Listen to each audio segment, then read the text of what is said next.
How do I tell my boyfriend I'm in love with our baby's biological father? My boyfriend paid his best friend to make love with me. We'd been trying for a baby for 2 years before we got told Ryan was infertile.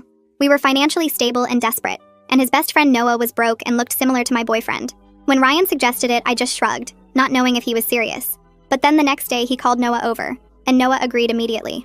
Whatever you guys need, this is your baby, I'm just helping. We agreed that Noah would receive $5,000, have no parental rights, and Ryan would be on the birth certificate. They shook hands. After some thought, I also agreed. When it came time for the actual process, Noah was painfully respectful. He held my hand, looked only at my eyes, and afterwards kissed my forehead gently, before leaving the room so Ryan could come in. No jokes, no awkwardness, just quiet dignity that made the whole thing bearable.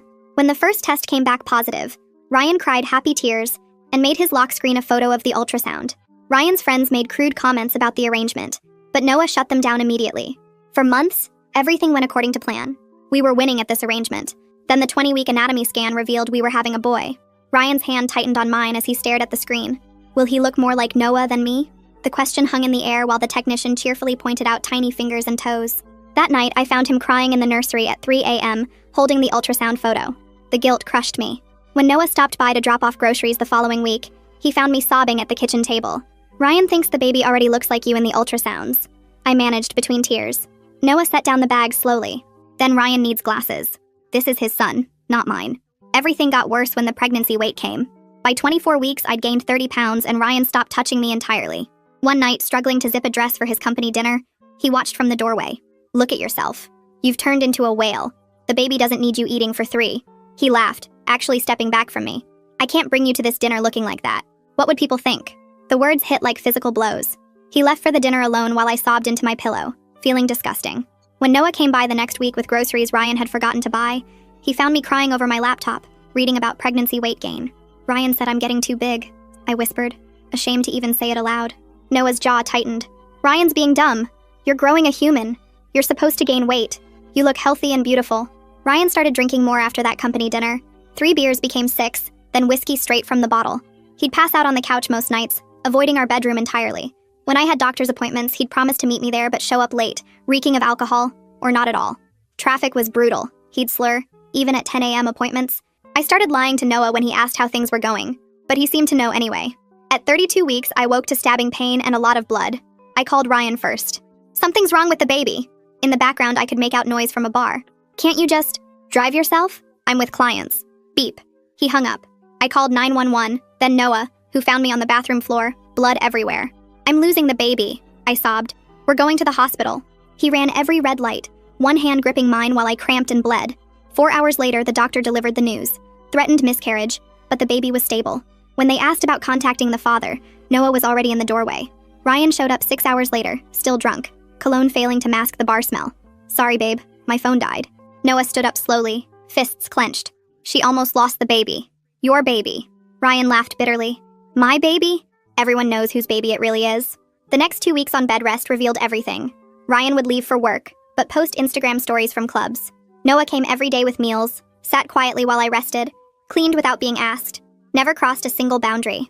When I finally broke down about Ryan's drinking, the baby kicked hard, and Noah's face transformed with wonder when I placed his hand on my belly. Suddenly, for the first time in days, Ryan appeared in the doorway. What the hell is this? His words slurred. Noah stood, still holding my hand. I'm taking care of what you won't. Ryan laughed. He stumbled into the kitchen and I heard glass shatter. The sound of breaking glass made me jump and Noah moved fast, putting himself between me and the kitchen doorway. Ryan came stumbling back into the room with glass pieces stuck to his shoes, his face red and twisted with anger. He pointed at Noah with a shaky finger. You think I'm stupid? You think I don't know what's really going on here? Noah kept his hand on my arm, steady and calm. Ryan, you need to calm down. Ryan laughed, but it came out mean and bitter. Don't tell me what to do in my own house. He took another step forward and almost tripped over his own feet. The smell of whiskey was so strong it made my stomach turn. That's my name on the birth certificate, but we all know whose baby it really is. My hands went to my belly as the baby kicked hard, like he could feel the stress. Noah didn't move from his spot between us. You're drunk, and you're scaring her. Ryan's eyes got wild. Scaring her? She's the one letting you touch her belly like you're the real father. I grabbed my phone with shaking hands and started dialing my doctor's emergency number while Noah kept Ryan back. The nurse answered on the 3rd ring, and I tried to keep my voice steady. This is Sarah from Dr. Klein's practice. I'm 33 weeks and there's a situation at home. My boyfriend is drunk and yelling, and I had that threatened miscarriage last week. She didn't hesitate. "You need to come in right now for monitoring." Ryan heard me and started yelling louder. "You don't need to go anywhere. This is between us." Noah took my elbow and started guiding me toward the door. "I'm taking her to the hospital." Ryan tried to follow but stumbled into the wall. We made it to Noah's car and I could barely get my seatbelt on because my hands were shaking so bad. The drive to the hospital felt like forever, even though Noah was going way over the speed limit. At the emergency room, they took me straight back and started hooking me up to all these monitors. The baby's heartbeat filled the room, strong and steady, but my blood pressure numbers kept climbing higher. A man in a button-down shirt came in and introduced himself as Fabian Hines from Social Services. He pulled up a chair next to my bed and his voice was really gentle. "The nurses told me there was an incident at home. Can you tell me what happened?" I told him everything while the monitors beeped around us. He took notes and asked careful questions about how often Ryan drank and if he'd ever gotten physical before. "We need to talk about keeping you and your baby safe." My phone started buzzing nonstop on the bedside table. Ryan's name kept lighting up the screen. The first texts were all angry, calling Noah names and saying I was trying to steal his family. Then they switched to begging me to come home and saying he was sorry. Then back to angry again. After the 20th message, I turned the phone off completely. I told the nurse at the desk that if a man named Ryan showed up, they shouldn't let him in my room. She made a note in my chart and said security would handle it. They kept me overnight for observation, and Fabian came back in the morning with a folder full of papers. My blood pressure had finally come down, but he said we needed to make a plan before I went home. He gave me pamphlets about domestic violence and wrote his direct phone number on a business card. "This is for emergencies, day or night." He helped me fill out forms for something called a safety plan, asking about places I could go if things got bad again and people I could call for help. We talked about protective orders and what that would mean.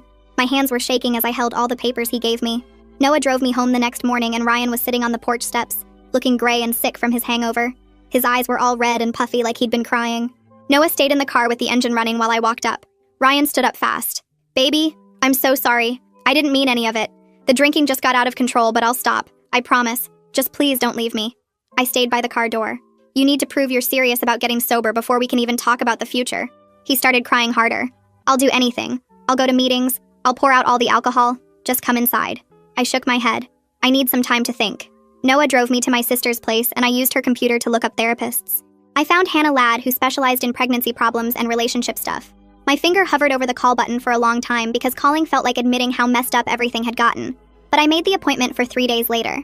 That evening I was lying on my sister's couch when she showed me her phone. Luke Otero had tagged Ryan in an Instagram story, and there he was at a bar. Bottles everywhere. Clearly drunk again just hours after promising to quit. My heart just sank. All those promises this morning meant nothing. I texted Noah that I needed help finding a real place to stay because I couldn't go back home. The next morning, I met Fabian at the courthouse. My hands were shaking.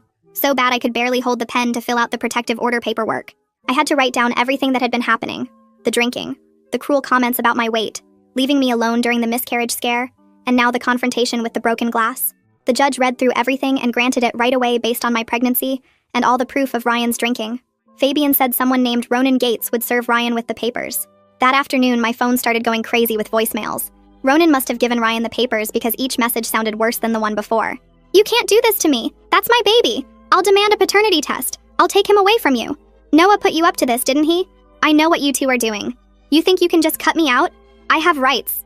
Each voicemail got louder and more unhinged until I was scared to even listen to them anymore. I turned my phone off completely and called Diane Meyer the next morning, the lawyer Fabian had recommended. Her office was small but organized, with thick folders everywhere and a whiteboard covered in case notes. She sat across from me with a legal pad, writing down everything while I explained about the arrangement with Noah and Ryan's name being on all the paperwork for when the baby came. She looked up from her notes. "Ryan's obligations exist regardless of biology since he's claiming paternity."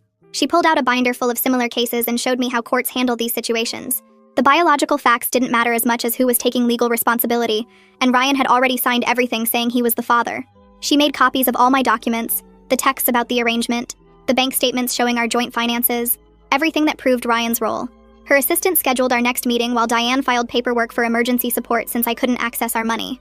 Walking out of her office, my phone buzzed with a text from Noah saying he'd keep helping with groceries, but needed to be careful about boundaries now that lawyers were involved. He didn't want to give Ryan any ammunition for court by looking too involved. I sat in my car reading his message over and over, understanding his position but feeling more alone than I'd felt since this whole mess started.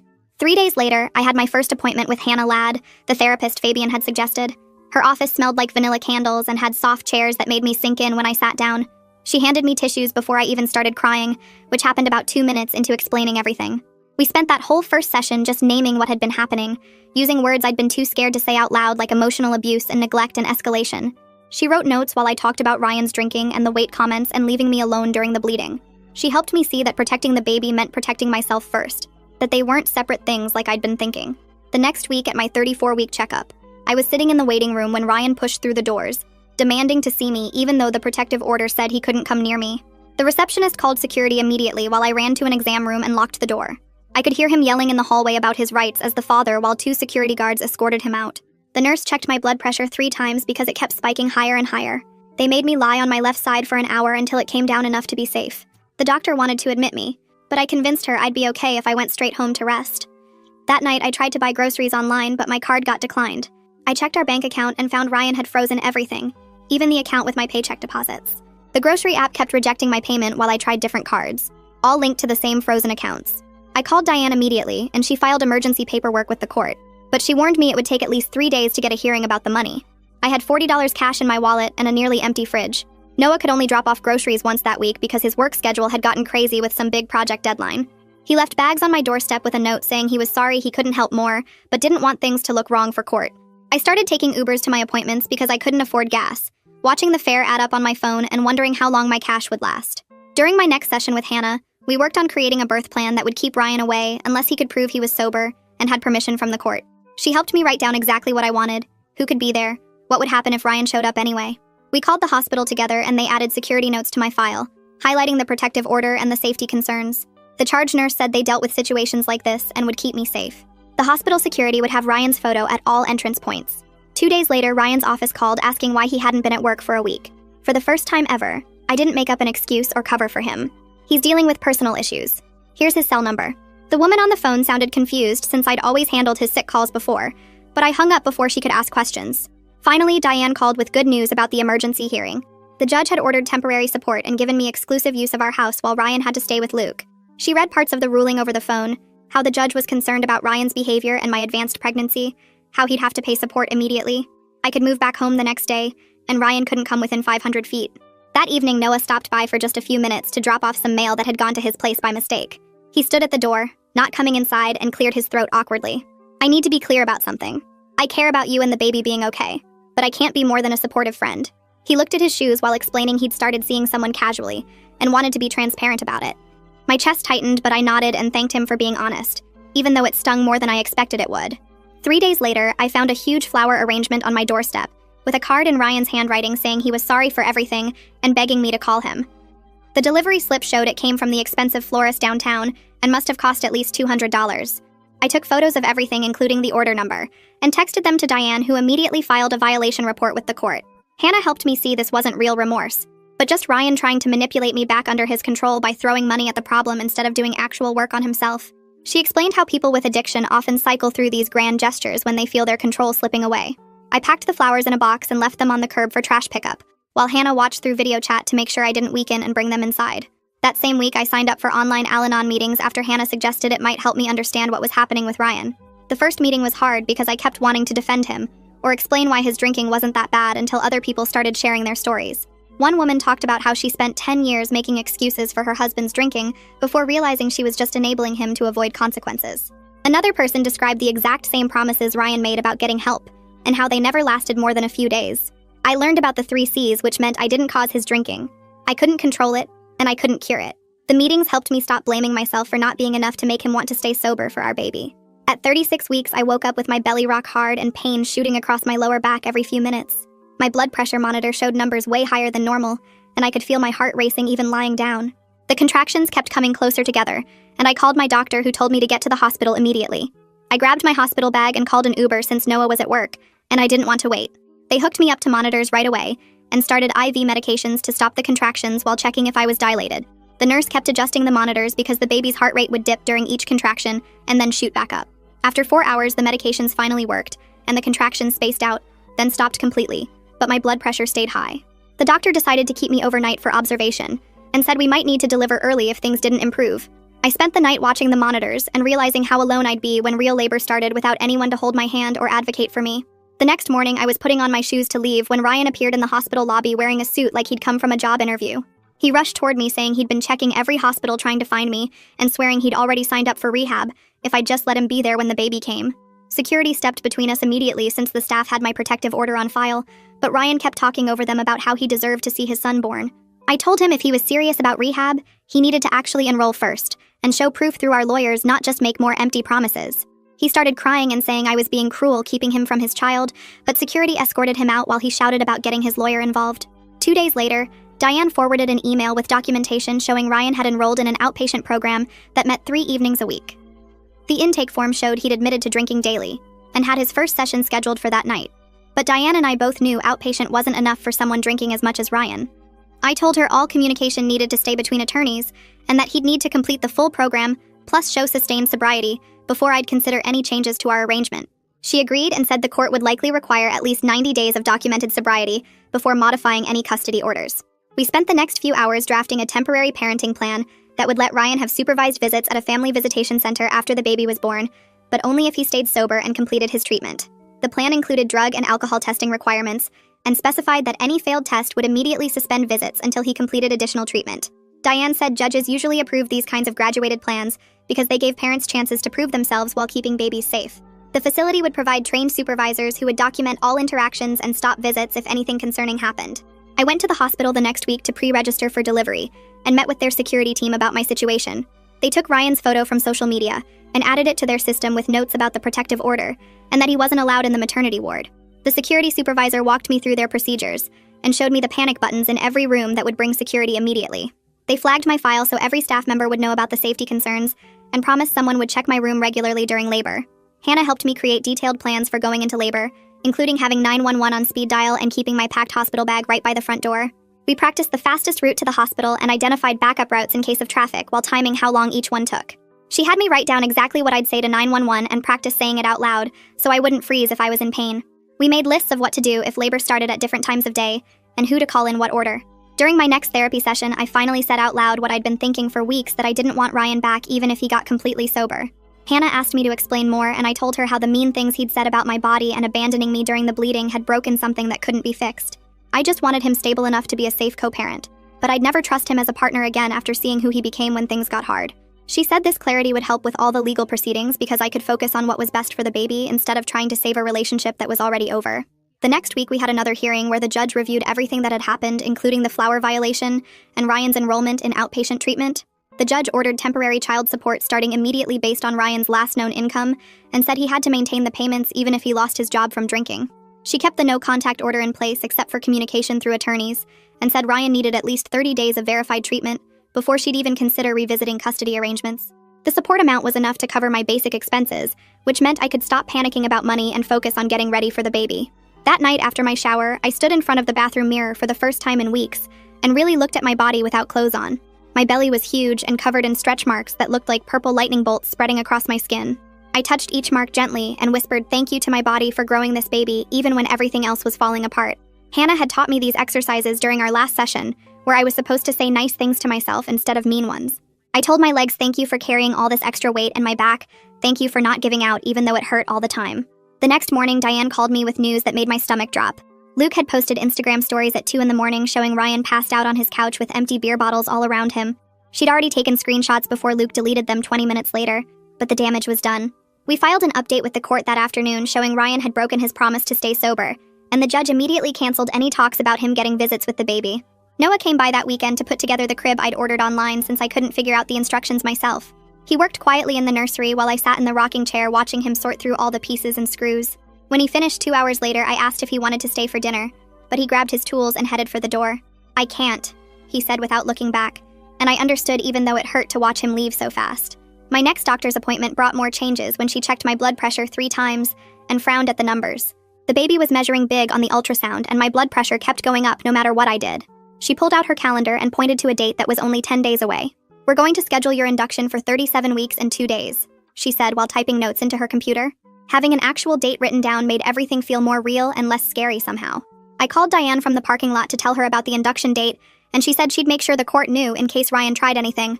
Then I called Fabian, who promised to alert hospital security about the specific date so they'd be ready.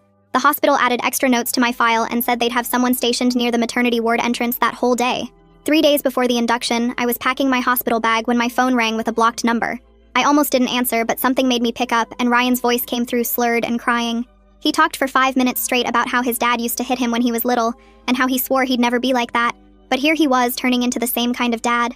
"I'm so sorry for everything," he kept saying over and over until I hung up and saved the voicemail for Diane to add to our court file. The night before my induction, I couldn't sleep at all and just walked around the apartment checking my bag over and over. At 4:30 in the morning, Noah knocked on my door wearing jeans and a hoodie with his car keys in his hand. The drive to the hospital took 20 minutes, and he held my hand the whole way while I tried not to throw up from nerves. When we got to the maternity ward, he squeezed my fingers once and then went to sit in the waiting room while the nurses took me back. They got me into a hospital gown and hooked up all the monitors before starting the medicine to make labor begin. For the first 4 hours, nothing happened except mild cramps that felt like period pain. Then suddenly the contractions got stronger. But when the doctor checked me, I was barely dilated at all. 6 more hours passed with contractions coming every few minutes, but my body wasn't cooperating. The nurse kept adjusting the medicine dose while I gripped the bed rails and tried to breathe through each wave of pain. By hour 10, I was exhausted and crying from the pain, so I asked for an epidural even though I'd wanted to do it without drugs. The anesthesiologist came quickly, and within 20 minutes the pain was mostly gone, but then the loneliness hit hard. Other rooms had partners coaching and holding hands, but I was alone except for the nurse who came in every 30 minutes to check the monitors. I focused on the only thing that mattered, which was meeting my baby, and pushed all the sad feelings away. Around midnight, things finally started moving faster, and the doctor said I was ready to start pushing soon. But then alarms started going off, and suddenly my room filled with people in scrubs moving really fast. The baby's heart rate had dropped too low and wasn't coming back up quickly enough. The doctor explained they might need to use forceps or vacuum to help get him out faster. I was so scared but nodded and did exactly what they told me to do. When they said push, I pushed harder than I'd ever pushed in my life, even though I couldn't feel much because of the epidural. After what felt like forever, but was really only 20 minutes, I heard the most beautiful sound as my son started crying. They put him on my chest all wet and squirmy while I sobbed and touched his tiny fingers and toes. He weighed 7 pounds and 8 ounces with a full head of dark hair and the tiniest little nose. The nurse brought over the birth certificate paperwork, and I signed it with shaking hands, putting Ryan's name as the father, just like we'd agreed legally. The next morning, Fabian knocked on my hospital room door and told me Ryan was downstairs asking to see the baby. My whole body went tight, but Fabian explained he'd already talked to security, and Ryan understood it would be a supervised visit in my room with Fabian staying the whole time. I looked at my son sleeping in the plastic bassinet and nodded because legally Ryan had rights even with the protective order modified for this. 20 minutes later, Ryan walked in looking like death with bags under his eyes and his hands shaking slightly.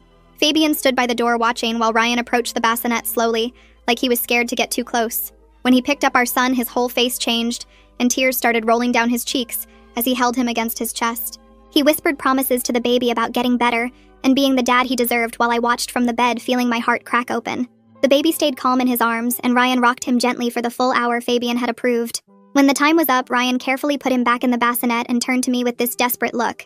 He asked if he could come home with us tomorrow and help with everything, but I shook my head and reminded him about the supervised visitation plan we'd already agreed to through lawyers. He needed to prove sustained sobriety first, and we both knew that meant completing a program and staying clean for months, not days. Ryan nodded without arguing and kissed the baby's forehead before Fabian walked him out. The next day, Noah showed up right when they were processing my discharge papers and helped load all the flowers and bags into his car. He drove carefully while I sat in the back with the baby in his car seat watching every tiny movement. At my apartment, Noah carried everything inside in 3 trips and set up the bassinet next to my bed exactly where I pointed. He asked to see the baby up close, and I lifted him out of the car seat so Noah could look at his face for maybe 10 seconds. Noah smiled and said he looked healthy, then headed for the door saying he'd check in later. That first night alone with my son was the scariest thing I'd ever done. He cried every 2 hours, and I fumbled with diapers and swaddles trying to remember everything the nurses had shown me. By morning, we'd figured out a rhythm where he'd eat then sleep on my chest while I dozed sitting up against pillows. The first week disappeared in a blur of no sleep and constant feeding and diaper changes. My nipples cracked and bled from nursing, and I cried from exhaustion and pain every single day. Hannah called for our scheduled video session, and I answered while the baby was latched on because that was the only time he wasn't screaming. She could see how tired I was and reminded me that keeping a newborn alive while dealing with everything else made me amazing, even if I didn't feel it. She helped me see that just getting through each day was enough right now. By day 10, the nursing pain was unbearable, and I was crying more than the baby. I bought formula at the drugstore and made a bottle with shaking hands, feeling like a failure. But when he drank it eagerly and fell asleep with a full belly, I realized fed was best, and my mental health mattered too. I kept nursing a few times a day but supplemented with formula, and suddenly everything felt more manageable. 2 weeks after birth, Diane forwarded me a text from Ryan with admission paperwork for a 30-day inpatient rehab program starting the next day. The screenshot showed his name on the intake forms and the facility's confirmation email. I felt a tiny spark of hope, but stayed focused on getting through each day with the baby. Diane helped me file for legal separation the following week, with all the paperwork citing Ryan's alcohol abuse and the protective order and documentation of his neglect during my pregnancy. The papers felt heavy in my hands as I signed them, knowing divorce would follow, but needing to protect myself and my son legally right now. We discussed the baby's last name and decided to keep it as Ryan's since he was on the birth certificate, and changing it would create complications for insurance and legal custody later. It was purely practical, but still felt strange writing Ryan's last name on doctor forms for a baby he'd barely met. Noah started texting instead of calling, and his check-ins went from every few days to once a week. He'd ask if we needed anything, and I'd usually say no even when we did, because maintaining distance felt important for everyone. When he did stop by, it was always quick, with him dropping off diapers or groceries on the porch and leaving after a brief wave through the window. 2 months passed in a fog of sleepless nights and endless laundry, and finally the day came for Ryan's first official supervised visit. The family center was a plain building with toys and cameras in every room. Ryan looked different after 30 days, impatient with clear eyes and steady hands. He sat on the floor mat while the supervisor watched and played with our son for the full hour, making silly faces and reading board books. The baby smiled at him, and Ryan looked at me through the observation window with tears in his eyes. He followed every rule without complaint, and thanked the supervisor when time was up. The weeks started blending together after that first visit, but I found my rhythm with feedings every 3 hours and naps when the baby slept. One morning, while scrolling Facebook during a feeding, I saw a post about a mom's group meeting at the community center every Tuesday. I bundled the baby into his car seat the next Tuesday and drove there with my diaper bag packed full of supplies. The room had about 8 women sitting in a circle with babies on blankets, and Phoebe introduced herself as the group leader. She had twin boys crawling around and made everyone feel welcome by asking about our babies without prying into personal stuff. We talked about sleep schedules and teething and which diapers leaked the least, and nobody asked about the dad situation. I went back every week after that, and finally had people who understood why I was excited about 4 straight hours of sleep. The court date for finalizing our separation came 3 weeks later, and I sat in the courtroom while Diane presented our agreement. Ryan sat on the other side with his lawyer, and we didn't make eye contact the whole time. The judge reviewed everything, including Ryan's completion of rehab and current residence in sober housing. She approved supervised visits twice weekly at the family center and ordered child support of $800 monthly. Ryan had gotten a job at a warehouse, and the money would come straight from his paycheck. The gavel came down, and just like that, we were legally separated with custody arrangements official. When the baby turned 3 months old, I started looking at daycares near my office. My boss had agreed to let me come back part-time and work from home 2 days a week. The daycare I picked had cameras I could check from my phone, and the teachers seemed genuinely caring. That first drop-off took forever because I kept going back to check if he was okay. By the second week, I had our morning routine down with bottles made the night before and his bag always packed. I'd drop him at 7:30 and pick him up at 1, then work from home while he napped. Each successful day made me feel more capable of handling this single mom thing. Ryan hit 90 days sober right before the baby turned 4 months old. Diane forwarded me the certificate from his program and documentation from his sponsor. The next court hearing approved unsupervised daytime visits starting with 4 hours every Saturday. Through Diane, he sent a card thanking me for not completely cutting him off and promising to keep working his program. I didn't respond, but I kept the card in the baby's memory box. A week later, I got mail from Noah with no return address. Inside was a congratulations card for the baby turning 4 months with a check for $500. He'd signed it, "Your friend," and written that it was for the baby's college fund. I noticed his handwriting looked different, more confident somehow, and Diane mentioned he'd gotten promoted to management at his company. The first unsupervised visit happened at a McDonald's with a playground. Ryan showed up 5 minutes early, and I had everything packed in the diaper bag. We actually managed to talk about the baby's eating schedule and nap times without any tension. He asked about teething remedies, and I told him about the frozen washcloths that helped. We weren't friends, but we were functioning as parents. 5 months had passed since that night with the broken glass when I watched through the window at the family center. Ryan was on the floor making the baby laugh with peekaboo and silly faces. The baby grabbed his nose and Ryan pretended to sneeze, which made them both crack up. He'd been sober 120 days, and it showed in his clear eyes and steady hands. Our son was healthy and growing and hitting all his milestones. That evening, after putting the baby down, I sat in the rocking chair Noah had assembled months ago. The nursery walls still had the decals he'd helped me put up, and the crib he'd built stood solid and safe. Looking around the room, I felt something I hadn't felt in so long. Not happiness exactly, but hope that we'd all found our way to better places, even if nothing went how we'd planned it.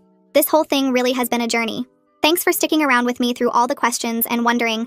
If you made it to the end, drop a comment. I love reading all your comments.